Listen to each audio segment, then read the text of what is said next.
We're back with Season 4 of The Man Who Woke Up the Buddha. Sid, the Buddha, and their family and friends are ready to start deconstructing reality and spirituality as we know it, in hopes of revealing some unexpected insights and the occasional good one-liner. This one, I have to admit, may be a little harder to listen to than to read. It was pretty hard for me to record it, too, since I'm not really a specialist in different voices. You can just kind of listen along, but basically you have the overall story, which begins at the beginning. Most of the voice is Sid, although Sid seems to think he's the god of money. The Buddha comes in speaking softly once in a while, and Marcus tries to figure out what the hell is going on. But like I said, you can either read it at davidblistein.substack.com or just go along for the ride. That's what I usually do.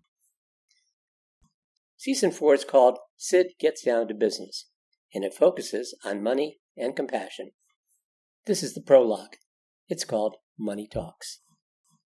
3 days after Christmas, Marcus treated himself to a blazing morning fire in the fireplace, a homemade cappuccino with maple syrup, and a chocolate croissant he bought the day before, just for the occasion. Then he turned over the 20-minute hourglass Layla had given him for Christmas and began staring.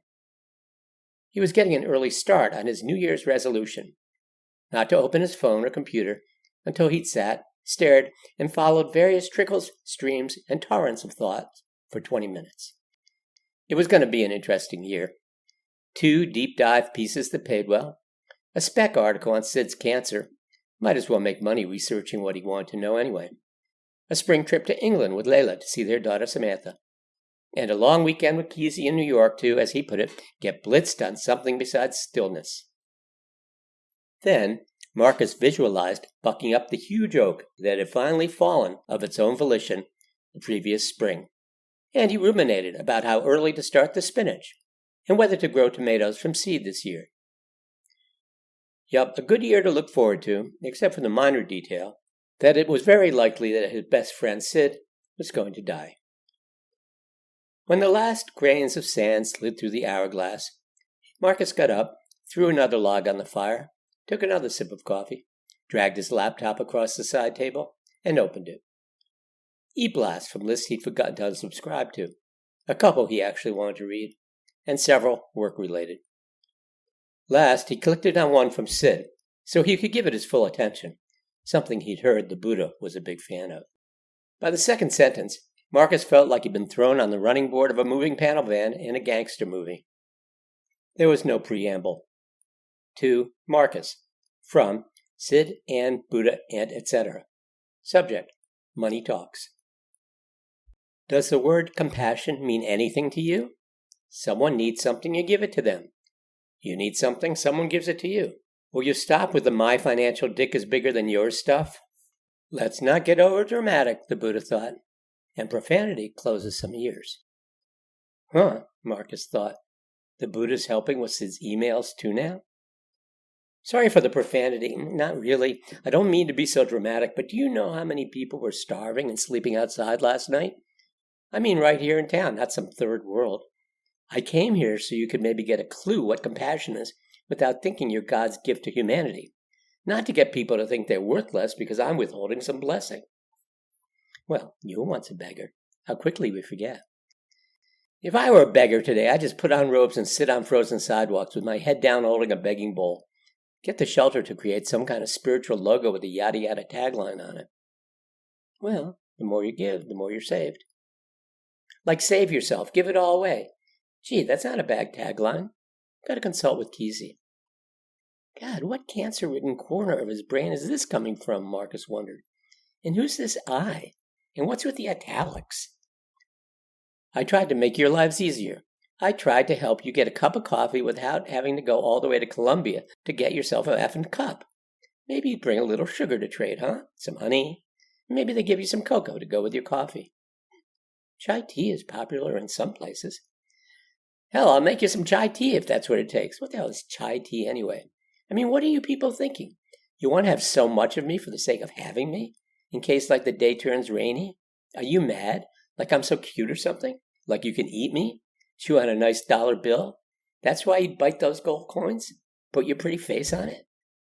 Speaking of which, wise guys and girls, I didn't come here so you could turn every rock that didn't sparkle into a second-class citizen. Oh, look at me. I'm a nice nugget myself. Can I help it if I'm not made of gold or silver or some kind of bead thing you could give to someone and they'd give you a whole effing island in return? And crystals? Don't get me started. I'd take infinity in a grain of sand any day. Well, some crystals do have special energies.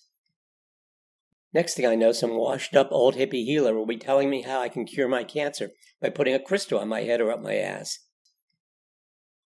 Actually, in this case, the heart might be in a better place. Rose quartz, perhaps. Most good ones for brains aren't on the earth yet. We could try some amethyst, perhaps. Great, Marcus thought. Sid's hitting the trifecta. He's making believe he's money. Sid Buddha money. Wonder if Polly can say money. Hootie! He's teaching Polly to dictate now? How did this nightmare start? My etheric bros and sisters and somewhere on the spectrum have tried everything to get you folks on the same page. Countries, art, science, war. Did I say war? So they come to me. Why me? I thought I was done with this Hazarai. Hazarai, Marcus thought. Great, Sid's teaching the Buddha Yiddish. Well, as we explained, you are as powerful as war, but not dual in nature. So we suggested you give it another shot. So everyone decides I should do the heavy lifting. Yeah, I ask, what is it? So the other muckamucks tell me, the people down there are so head over their heels in duality, they don't know which shoe to put on first. They need a new way to get on the same page, so we need you to try breathing life into some stuff again. Whatever you want. Different shiny metals, perhaps. Special pieces of paper. Their drug of choice. Whatever turns them on, and brings them together. I figure what the heck. Haven't been to Earth in a long time. Hear there are some good new bars there. Good place to hand out some spare change. Wonder what they drink these days. Take a breath, one step at a time. You're overshooting the mark. People are going to close their hearts instead of opening. Sid's overshooting the mark, Marcus thought. He didn't know where the thought had come from. It just appeared in his brain. Like it was a puzzle he had to know about, but not solve. As usual, he didn't know when he should be looking for insight in every Sid word, and when he should be calling 911. What's the difference? Gee, that's just what I was thinking, Marcus realized.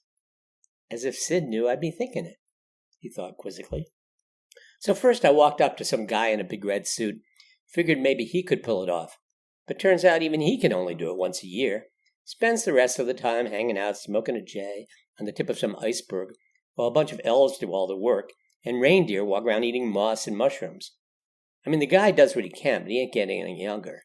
And the tooth fairy can barely pull her own weight. No need to be so dramatic. Let's keep it simple. You want jewels in life? Look to your hearts. You want jewels eternal? Look to the heavens. That's all they need to know. I wish I could keep it simple. Don't you people understand that I have a job to do? You think I came here just to amuse you? You think the mountains have nothing better to do than to stand there looking pretty? You think the weather has nothing to do all day besides rain on your parade? Wait a second. Look pretty, raining, parade, rainy day. I lost the thought there. Slow, one thing at a time. Mountains and weather are working on different things. Marcus felt like he was reading the transcript of some strange conversation between Mount Olympus, Mount Everest, and Bunker Hill. I said, okay, I'll give it another shot. Does the word euro mean anything to you? Couple of dozen countries, one currency, good in theory, except those crazy Brits who thought they could make a pound the world around, and people who believe in the almighty dollar, yens, rubles, pesos. Don't you have anything better to do with your time than find new ways to slug it out with weapons of inestimable worthlessness? Remember, money is the attention of form. When used lawfully, it can change their dharma as well as their inner vibration. So I say, okay, let's give the inner and outer whirl at the same time. Forget dollars and cents, we'll do it all bits and bytes. I'll send a bunch of electrons and sprinkle them with my special fairy dust.